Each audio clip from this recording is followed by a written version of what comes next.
네. 예, 여론조사도 오늘 월요일자 나온 리얼미터를 보면 아까 잠깐 이재명 대표 관련돼 가지고 네. 언급을 해드리긴 했습니다만은 네. 뭐 대선 주자 기상도 한번 봐야죠. 기상도 국민의힘은 좀 큰일 났다. 이건 보고 나서 다 한 자릿수 아닌가요 이제? 다 한 자릿수? 합쳐도 이재명 대표와의 차이가 야권과 여권의 차이가 25% 정도 나는 것 같더라고요. 다 합쳐도 네. 그러니까 산술합을 해도 그렇죠. 물론 그렇게 다 합쳐지지도 않습니다만은 그렇죠. 예, 산술합해도 차이가 더블 스코어. 예. 한번 좀 보겠습니다. 예, 16.3, 자. 7.1, 6.7, 4.8, 1.6 더해도 이재명 대표 혼자 49.5를 독식하고 있기 때문에 야, 이거는 뭐 그러니까 여론의 압도적 지지예요. 네. 압도적 지지. 네. 예. 야, 이 정도의 차이가 벌어졌다라는 거는 지금 상대할 적수가 없다라고 예. 봐야 되겠죠. 근데 너무 낮은 거 아니냐 이러시는데 아유 근데 다자구도에서 49.5%면 네. 이렇게 원사이드라고 이제 한쪽 편으로 쏠렸다라고 얘기할 수밖에 없는 게 이거 굉장히 높은 겁니다.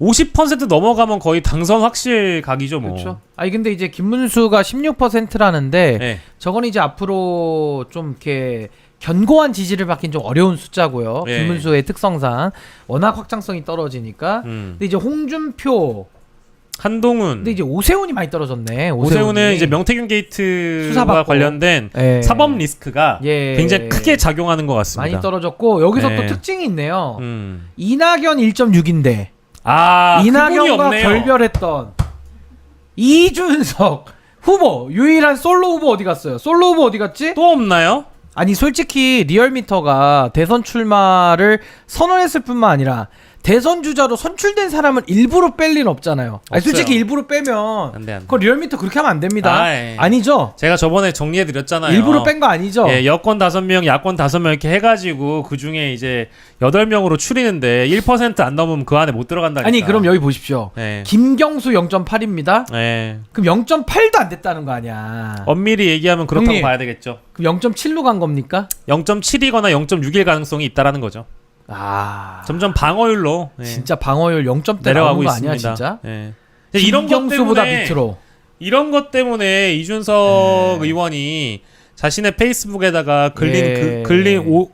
올린 글이 예. 이제 화제가 되는 겁니다. 화제가 되고 싶어서 자가 발전을 했는데 그 역시도 사실은 부메랑이 돼서 날아올 가능성이 높다. 잠시만요. 우리 댓글에 김현정님 오셨는데요. 일부러 뺀 것 같다고 하시네요. 일부러. 애청자 여러분 안녕하십니까. 일부러 뺐습니다. 개혁신당 솔로 후보 이준석 후보. 어서 가십시오. 어서 가십시오. 일부러 뺐다. 여론조사 밖에서 나가십시오. 아니 근데 일부러 뺄 동기는 에이. 없죠. 아니 김현정님. 네. 괜히 그런 말씀 앞으로 하지 마세요. 오셔가지고. 근데 이제 예? 그런 말씀 하지 마세요. 김현정의 뉴스쇼는 이제 출연하는 네. 순간 예. 또 이제 또 올라갑니까? 컨벤션 효과 있을 수 있습니다. 컨벤션 있어요? 예. 어서 오십시오 하는 순간 이제 컨벤션 효과 있을 수 있습니다.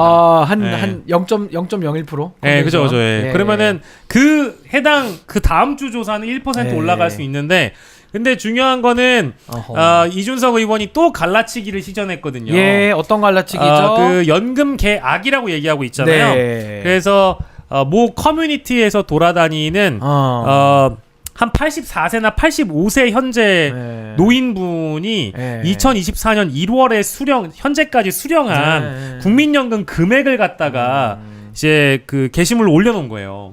근데 올려놨는데 그 게시물을 봤을 때 예. 표면적으로는 이분이 8년 3개월 정도 연금을 납입해가지고 한 25년 동안 한 1억 3천만 원을 받는 게 되게 과도해 보일 수 있는데 예. 이게 과거에 이분의 나이를 고려해 보건데 상당히 고령이었고 그 당시에 물가 상승률을 반영해서 본다라고 한다면 네. 뭐 이분의 나이도 있고 뭐 기초 네. 노령연금까지도 있고 다 이제 포함해 보자면 그리 많은 그 연금 수령이 아니라 네. 그냥 노말한 수령일 수도 있다고 해석할 수 있는데 이거를 마치 이 세대를 갈라치기 위해서 이 하나의 보험료 연금 지급 내역을 가지고 세대를 갈라치려고 했다라는 목적이 있다라는 거죠. 그래서 이게 사실 기사화가 엄청 됐어요. 예. 기사가 엄청 됐어요. 이 내용이. 심지어 근데 이제 이분을 특정할 수는 없고 예. 커뮤니티에 돌아다니는 자료이기 때문에 이 한 장으로만 지금 연금은 반드시 개혁돼야 된다. 그리고 모수 개혁이 잘못됐다. 그리고 지금의 이 국민연금은 다 뜯어 고쳐야 된다라고 주장을 하고 있는 건데 목적은 딱 하나.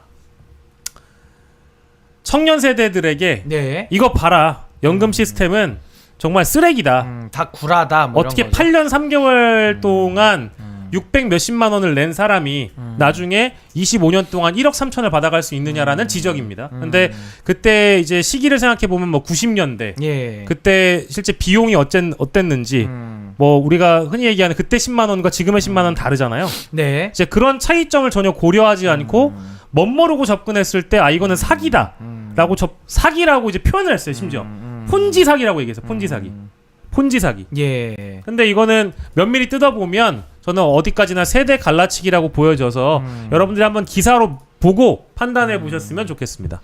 아니 근데 일단은 뭐 과거부터 이제 납입을 해 온 거에 대해서 어떤 제도라는 게 하나의 샘플만 톡 떼가지고 일반화를 할 수는 없는 거고 이게 지금 MPV라고 하는 이 현재 가치 이 계산에 따르면은 이준석 의원의 주장은 상당히 좀 공허한, 그러니까 허구적인 주장으로 볼 수밖에 없는 거고 더 중요한 게 뭐냐면은 사실은 이 연금에 대해서 지금 문제는 심플하거든요. 그러니까 누구도 지금 현재의 연금이 정상적인 시스템으로 돌아간다고 아무도 생각 안 해요.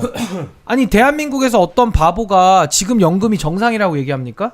아니 모두가 연금의 시한폭탄이기 때문에 빨리 개선하지 않으면 안 된다. 그러면서 개선의 핵심은 결국 세대별 분담의 공정성도 당연히 그 안에는 들어갈 것이고 또 세대별 공정성뿐만 아니라 노인 빈곤율이라고 하는 이 노인들에 대한 복지 차원 내지는 소득 재분배 기능까지도 연금의 기능으로서 다 녹여내야 되는 거예요. 근데 네네. 이게 연금이라는 게 1988년도에 이제 설계가 될 때 아이 2명씩 낳는 걸로 이제 전제를 하고 짰기 때문에 지금 이제 출산율이 완전히 0.7, 뭐 0.6 이렇게 왔다 갔다 하잖아요. 그러면 시대가 달라졌기 때문에 원래는 5년마다 연금에 대해서는 연금 추계위가 열려가지고 이 수익 조정을 했었어야 되는데 그동안 18년 동안 못한 거예요.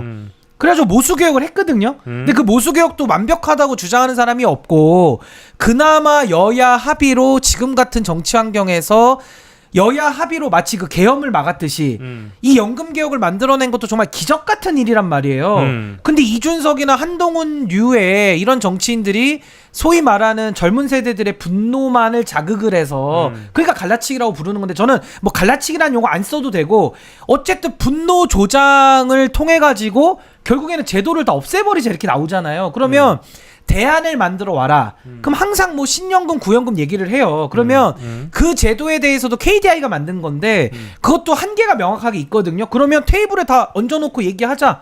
얘기하자는 거예요. 근데 왜 이 사람들은 모수개혁에 대해서 그냥 덮어놓고 반대하고 그냥 거부권만 쓰자고 얘기를 하니까 답답하다는 거지. 그렇지.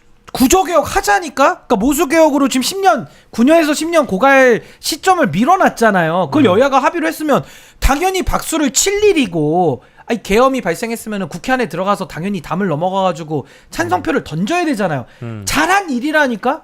그럼 이제부터 구조개혁을 가면 되는데, 아, 그냥 싫어. 나 안에 판 엎어. 젊은 애들 막 다 우리 젊은이들 들고 일어납시다. 이렇게 가니까 문제가 해결이 안 되는 거예요, 지금. 누가 연금을 완벽하다 그랬습니까? 개혁해야죠. 지금부터 이제 시작인 건데 왜 시작을 안 할라 그래? 그러니까 이제 그러니까 개혁에 제밥에 대한 관심이 많은 거예요, 제밥에. 개혁에 대한 필요성이 없는 게 아닙니다. 그러니까 저희가 뭐 개혁을 하지 말자는 얘기가 아니고 지금부터 시작이라니까. 하려는 방법에 대한 어떤 접근법 이거를 좀 달리할 필요가 있는데 지금 자신의 지지도가 일단 여론조사에서 사라졌잖아요. 지금 없어졌어. 그러니까 이런 거라도 해서 저는 이른바 이제 어그로를 끌려고 하는 언론 중독형 정치라고 일단 봤고, 두 번째는 이분이 84세인가 85세였고 65세부터 이제 수령을 하셨다라고 하면 한 달에 45만 원, 한 달에 50만 원씩 해가지고 20년을 받으시면 1억 3천 정도 나온다고 하더라고요.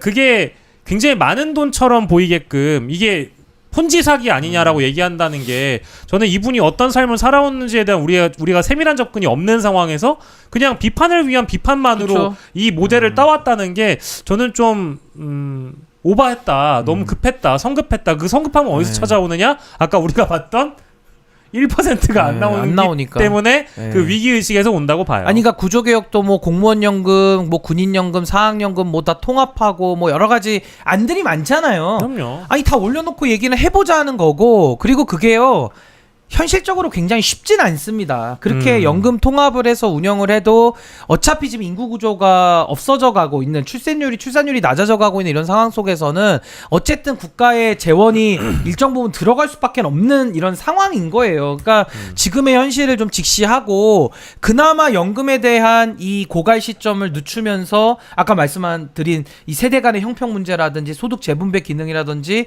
노인 빈곤율이라든지 이런 것들을 종합적으로 좀 촘촘하게 이제 짤 수 있는 그 논의를 지금부터 주도해 나가라는 거예요. 근데 안 하겠다는 거야. 하기 싫대. 그리고 폰지 사기래. 아니 폰지 사기는 국가가 좀- 치는 폰지 사기가 어디 있습니까? 대한민국 국가가 하는 건데 책임지고. 혼지 사기에 가깝다 뭐 이런 표현도 너무 과도한 논리적 비약이라고 비판을 보고요. 위한 비판만 하니까 답답한 거죠. 네, 근데 이준석 어쨌든 의원의 이게 정치라는 오늘 게. 기사가 한 25개, 30개 나갔거든요. 축하합니다. 아, 기사 내는 그래서- 게 목표인 사람이. 그래서 기사가 일단 나갔으니까 예, 우리가 할 이제 일다 했네. 다른 조사에서 예. 또 이제 다시 등장하는지 아 나 진짜 등장하면 축하해줄게요. 그래도 축하는 해드리겠습니다. 그래도 유일 솔로 후보인데 현재 네. 솔로 후보. 예,